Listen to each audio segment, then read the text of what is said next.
संग्रामपूर तालुक्यातील मौजे मनार्डी येथील शेतकरी मदनलाल रामगोपाल टावरी यांचे शेतातील गट नंबर 16 मध्ये शेतातील विद्युत कनेक्शनचे तार हे अतिशय खाली आल्याने शेतीचे मशागतीसाठी धोक्याचे झाले असून संबंधित विद्युत वितरण कंपनीचे वरोडबकालचे माननीय अभियंता साहेब यांना लेखी विनंती अर्जाद्वारे विद्युत तारा ओढण्यासाठी आज दिनांक 29/5/2024 रोजी कळविले असून भविष्यात जीवितहानी टाळण्याच्या दृष्टीने व पुढे पावसाळ्याचे दिवस असल्याने नियमित छतावर जावे लागते।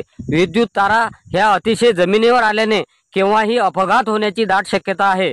भविष्यात सदरच्या विद्युत तारा ह्या जीवघेण्या झाल्या आहेत। तात्काळ त्या तारा व मुडकी अवस्थेत असलेले पोल दुरुस्त करावेत यासाठी आज संबंधित विद्युत वितरण कंपनीचे संग्रामपूर वरवड बकाल अभियंता श्रीयुत बोर्डे श्री नवलकर यांना निवेदन सादर करण्यात आले।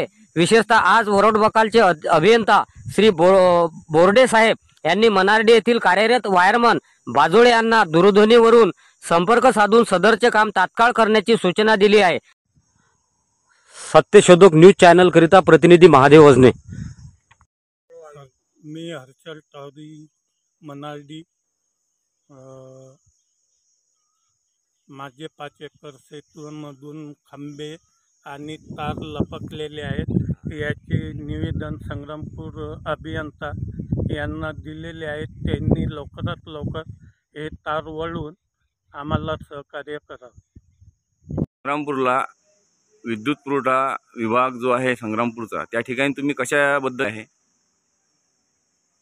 तार खींचने के लिए निवेदन। माझ्या शेतात गट नंबर 16 मध्ये खंबे मुडलेले आहेत आणि तार खाली झुकले।